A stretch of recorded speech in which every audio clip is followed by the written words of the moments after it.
네, 기술적 분석입니다. 먼저 주요 지수들에 대한 요약 말씀을 드리고 실제 차트를 보면서 정리해보는 시간 가져보도록 하겠습니다. 자, 2024년 한 해 동안 상당히 많은 일들이 있었고 좋지 않은 이야기들로 연말이 마무리가 되었는데 2025년에는 다들 조금 여유 있는 그런 한 해가 되기를 기원하면서 경제적으로도 풍족한 기회가 될 수 있는 2025년 되도록 저도 노력을 하고 구독자분들께서도 행복한 한 해가 되기를 기원하도록 하겠습니다. 먼저 주요 지수들에 대해서 말씀을 드려볼게요. S&P 500이나 나스닥 그리고 SOXX 같은 경우에도 조정 흐름이 이어지는 모습이에요. 저 같은 경우는 월요일 움직임이 방향성을 정할 것이라는 얘기를 드렸었는데 월요일에도 조금씩 흘러내리는 흐름이 나오면서 전체적인 나스닥이나 S&P 500 반도체 섹터 같은 경우도 조정 움직임으로 나아가고 있는 상황입니다. 무엇보다 연초에 산타랠리처럼 상승하는 경향성을 가지고 있음에도 불구하고 리밸런싱 이슈, 앞서 말씀드렸듯이 대형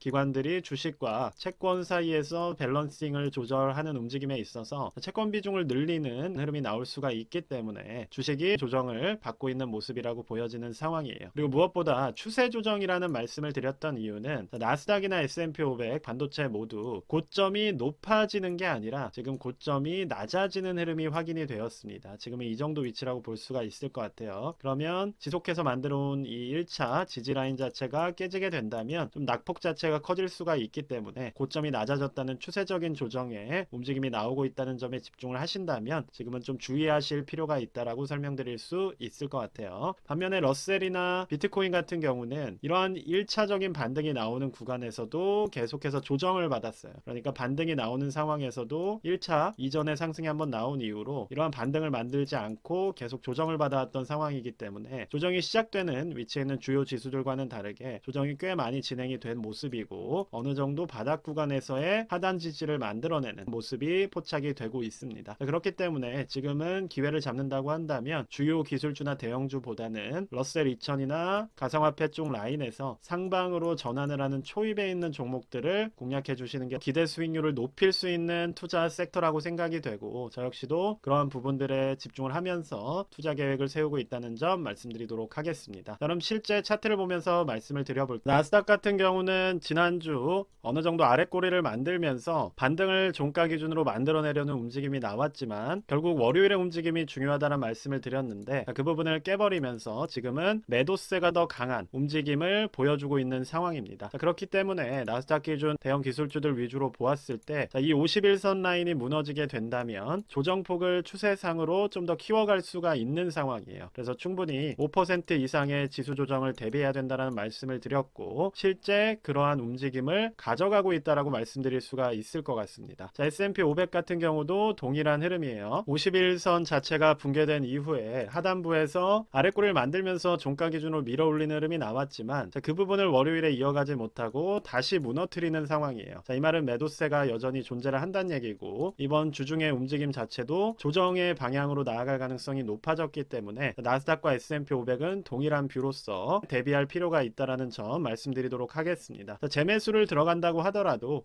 어느 정도 조정이 마무리가 된 이후에 하단에 있는 강한 지지 라인인 200일선 라인에서 이런 식의 지지를 받고 단기 입형을 캔들이 회복하는 구간 정도에서 재매수가 들어가 주신다면 충분히 1년에 한두 번 있는 이 조정 국면에서 저렴해진 가격대로 물량을 늘릴 수가 있는 것이기 때문에 서두르지 않을 이유는 충분하다고 생각이 됩니다. 반도체 섹터 같은 경우 살펴보게 된다면 긍정적이지 않은 부분은 동일한 상황이에요. 이전에 고점을 높이지 못하고 반등이 만든 부분에서 고점이 오히려 낮아지는 흐름이 나왔기 때문에 이 좁은 박스권 안에서도 이런 식으로 고점을 높이면서 상방을 도전하는 것이 아니라 박스권 안에서도 고점이 낮아지면서 추세가 꺾이는 흐름이 나왔기 때문에 만약에 지금 하단부에 있는 이 300일 라인을 이탈하게 된다면 조정폭을 강하게 키워갈 수가 있습니다. 1차적으로는 200달러까지 조정이 나올 수가 있는 상황이어서 SOXL 같이 3배 레버리지 투자를 고려하시는 분들이라면 지금은 조심하시는 게 맞는 위치라고 설명드릴 수가 있을 것 같아요. 특히나 MACD로 보더라도 하방으로 우하향하는 그리고 확산하는 흐름이 초입에 있는 상황이어서 충분히 더 낙폭을 키워갈 수가 있는 상황이고 슬로우 스토캐스틱도 우하향하는 모습을 확인하실 수 있기 때문에 많이 빠지고 나서 이러한 식의 반등이 나오는 구간이 아니라 지금은 오히려 추세적으로 조금씩 흘러내리는 위치에 존재한다는 점을 생각을 하신다면 이걸 매수 타이밍으로 보는 것보다는 하단으로의 에너지가 시작되는 초입에 있다라고 판단 판단하는 게 더 적절한 위치라고 보여집니다. 그렇기 때문에 조심할 필요가 있다는 말씀을 드리는 것이고, 박스권 안에서는 매수 관심 가지지 말라는 점 계속 강조를 드리고 있어서, 자, 이 부분 방향성이 명확해졌을 때, 그리고 상방으로 향하는 에너지가 추세적으로 강하게 포착이 됐을 때 세배 레버리지 같은 부분들 관심 가지는 게 적절하다는 점에 대해서 한 번 더 강조드리도록 하겠습니다. 러셀 같은 경우가 앞서 말씀드렸듯이 차트로 설명드릴 수가 있을 것 같아요. 다른 지수들이 고점을 만들고 반등을 만들어내는 흐름이 나왔던 것과 다르게 러셀 같은 경우는 조정의 구간 자체를 꽤 오랫동안 가져왔습니다. 다른 지수들이 반등을 만들어내는 상황에서도 러셀은 계속해서 조정을 받았고, 이미 200일선 인근 라인에서 반등하는 양봉과 아랫꼬리를 두 번이나 만들었기 때문에, 자, 이 구간이 어느 정도의 지지로서 하단부가 단단해졌다라고 볼 수가 있을 것 같아요. 그럼 여기서부터 반등을 다른 지수가 조정을 받는 동안에 만들어낸다거나 최소한 여기서 유지를 해주기만 하더라도 이 안에서 움직이는 섹터들 중에서는 강한 에너지를 받는 섹터가 생기기 마련이고, 지금 같은 경우에도 AI 관련된 섹터 들이 강하게 움직이고 있기 때문에, 자, 러셀이나 이러한 중소형주에 대해서도 관심을 가지실 필요가 있다는 점에 대해서 이러한 앞서 조정이 나왔던 부분, 그리고 방금 언급드린 SOXX와 다르게 보조지표상으로 보더라도 하단부를 꽤 많이 진행이 돼서 반전을 만들어낼 만한 위치까지 도달을 했다라는 거예요. 이런 부분들을 고려를 해주신다면 실제로도 다른 지수들이 빠지는 동안에 지지를 만들고 심지어 양전을 하면서 마무리됐던 이유에 대해서도 이해하실 수 있을 거라고 생각이 됩니다. 자, 비트코인 같은 경우에도 보시는 것처럼 51선 인근에서 지지라인을 만들어내는 흐름이 나오고 있어요. 다른 종목들과 다르게 비트나 러셀 같은 경우는 조정의 흐름을 이미 길게 가져왔던 상황이어서, 자, 이 부분에서 충분한 지지라인이 존재를 하고 있고 다시 재반등을 하는 움직임만 만들어 준다면 지금은 가상화폐 관련주들도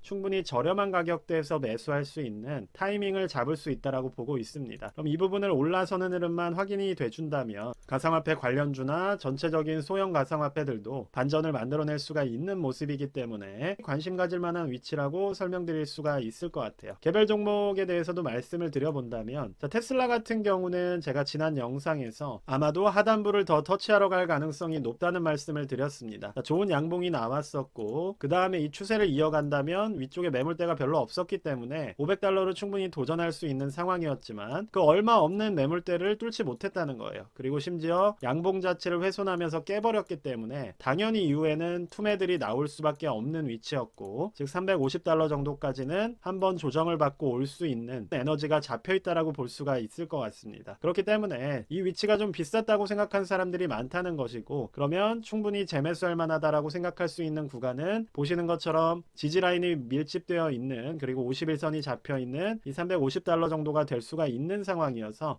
재매수 타이밍을 고려를 해주신다면 여기서 한 10%에서 13% 정도의 조정을 더 받고 난 이후에 낮은 가격대에서 물량을 늘린다는 생각으로 지금은 관망하거나 기다려 주실 시기가 적절하다고 말씀드릴 수 있을 것 같아요. 자, 엔비디아 같은 경우도 보시게 된다면 추세적으로 하단부를 만들어가고 있는 상황입니다. 자, 이 부분이 뭐 반등을 냈다고 좋은 부분이 아니라 이미 데드크로스가 나온 상황에서 고점이 계속 낮아지고 있다는 게 중요한 거예요. 이번에도 또다시 고점이 낮아졌기 때문에 200일선이 잡혀있는 $120까지도 조정이 나올 수가 있는 상황이어서 전체적인 반도체 섹터에도 좋지 않은 영향을 줄 수 있다라고 설명드릴 수가 있을 것 같습니다. 전반적으로 주식들이 대형주 위주 그리고 기술주 위주로 고점이 낮아지는 흐름들이 확인이 되고 있기 때문에, 자, 이 부분에 대해서는 주의가 필요하다라는 거예요. 나스닥 기준으로도 한번 말씀을 드려본다면 고점이 낮아진 적이 별로 없습니다. 보시는 것처럼 한번 고점이 깨지면서 내려갔다 하더라도 다시 고점을 높이는 흐름을 확인하실 수가 있고, 조정을 받는다고 하더라도 다시 올라선 고점이 만약에 이전보다 낮아져 버린다면 보시는 것처럼 한 번 더 무너뜨리는 흐름이 나오는 거예요. 그 다음엔 어떻게 돼요? 다시 고점을 올렸기 때문에 그 다음부터는 상승이 이어지는 겁니다. 패턴이라는 게 이런 식으로 반복이 되는 것이고, 고점을 높였다가 또다시 고점을 높이는 흐름이 이어지던 상황에서 고점이 낮아졌다는 거예요. 그러면 단기적으로라도, 왜냐? 지금은 급하게 움직였기 때문에 단기적으로라도 조정 자체가 이전보다는 좀 더 강하게 올 수가 있는 상황이기 때문에, 자, 이러한 부분들에 대해서 대비를 해주시면서 향후 좀 더 저렴해진 가격에서 재매수 타이밍을 잡을 수 있도록 지금은 현금 확보라던가 비중 조절에 신경을 써주실 시기이자 타이밍이라고 볼 수가 있을 것 같습니다. 일단 오늘 영상 여기까지만 말씀드리도록 하겠고요. 영상이 도움이 되셨으면 구독과 좋아요 부탁드립니다. 감사합니다.